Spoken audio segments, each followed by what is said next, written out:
You spend years choosing a career, decades building income, obsessing over raises, promotions, side hustles. But there's one decision that will impact your wealth more than all of that combined. And most people make it based on feelings, not finances. I'm talking about who you marry. Because here's the uncomfortable truth. Your spouse will either multiply your wealth or destroy it. And the difference isn't small, it's exponential. Let me be clear. This isn't about gold digging or marrying for money. This is about understanding something most people ignore until it's too late. Marriage isn't just a romantic decision. It's a financial merger. You're combining incomes, debts, spending habits, financial goals, risk tolerance, everything. And unlike a business partnership where you do due diligence, check the books, negotiate terms, most people get married after a few dates and some good feelings. Then, 5, 10, 15 years later, they wake up and realize their spouse has completely determined their financial trajectory. Not their job, not their degree, not their hustle, their partner. So let's break down exactly how this works and why who you marry matters more than what you earn. Here's the first way marriage impacts wealth: spending habits. Let's say you earn $80,000 a year. You're disciplined, you save 20%, you invest, you're doing everything right. Then you marry someone who earns $70,000 but spends $75,000. What happens? Your household income is now $150,000. Sounds great, right? But if your spouse maintains their spending habits, they're not just spending their income, they're spending yours too. Because once you're married, there's no your money and my money in practice. It all goes into the same life. So now, instead of saving $16,000 a year on your income, you're covering your spouse's $5,000 shortfall. Your savings just dropped by 31%, not because you changed, but because your partner did. And this compounds over decades. Let's say you marry at 30, and this pattern continues until you're 60. In 30 years, that difference between a saver and a spender isn't just about annual habits. It's about retirement accounts, home equity, investment growth, financial security. One scenario, you retire wealthy. The other, you retire broke. Same career, same income, different spouse. Now let's talk about financial alignment. You can't build wealth if you and your spouse are pulling in opposite directions. Imagine you want to invest in real estate, build passive income, retire early, but your spouse wants to spend on lifestyle now. New cars, expensive vacations, the biggest house possible. Neither of you is wrong. You just have completely different financial philosophies. And in a marriage, one of three things happens. 1, you compromise, and neither of you gets what you want. You're frustrated, they're frustrated, wealth gets stuck in the middle. 2, one person dominates, and the other resents it. Maybe you force the investments, but now there's tension. Or they force the spending, and you watch your financial future slip away.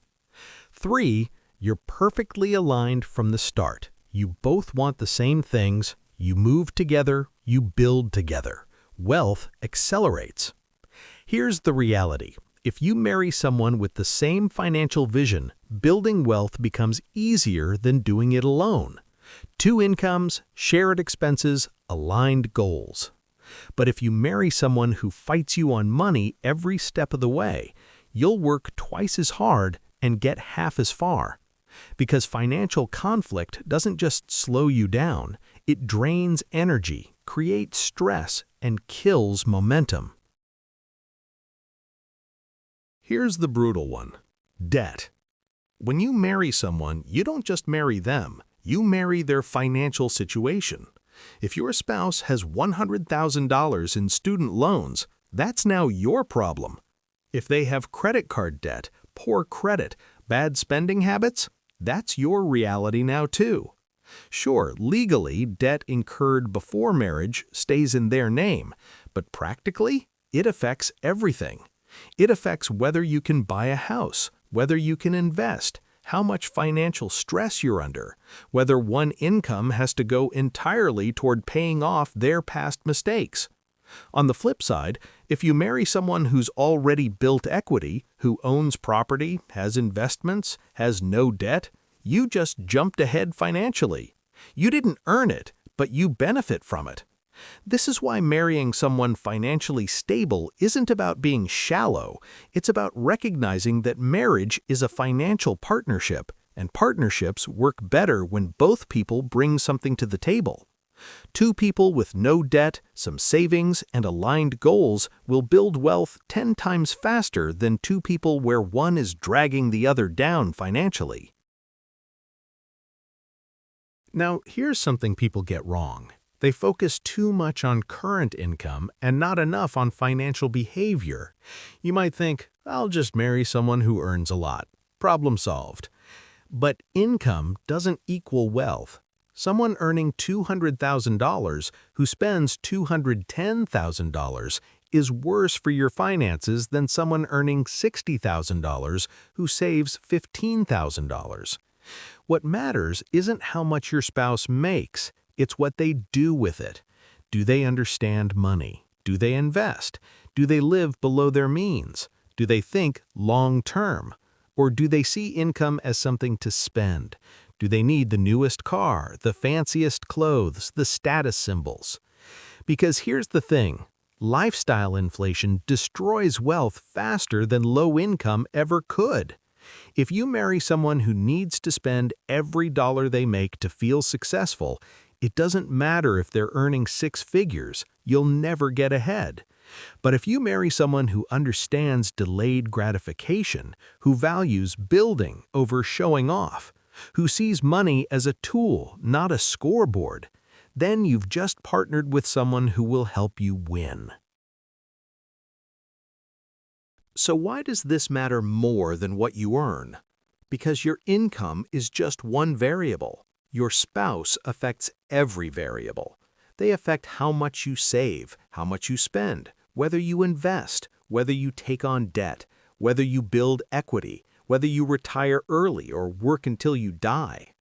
You can control your career, you can control your hustle, you can control your skills, but once you're married, you can't control your financial outcome alone anymore. Your spouse is either multiplying your efforts or sabotaging them, and the difference between those two outcomes is bigger than any raise, any promotion, any side hustle you'll ever have. So here's what I'll leave you with. Choosing who you marry is the biggest financial decision you'll ever make. Not because you should marry for money, but because you should marry someone whose financial values align with yours. Someone who sees money the way you do. Someone who wants to build, not just spend. Someone who's on the same page about the life you're trying to create. Because if you get that right, wealth becomes inevitable. And if you get it wrong, no amount of income will save you. Choose wisely. Your future depends on it. Your spouse affects your wealth more than your salary ever will. Subscribe to Expozer. We expose the financial truths nobody talks about.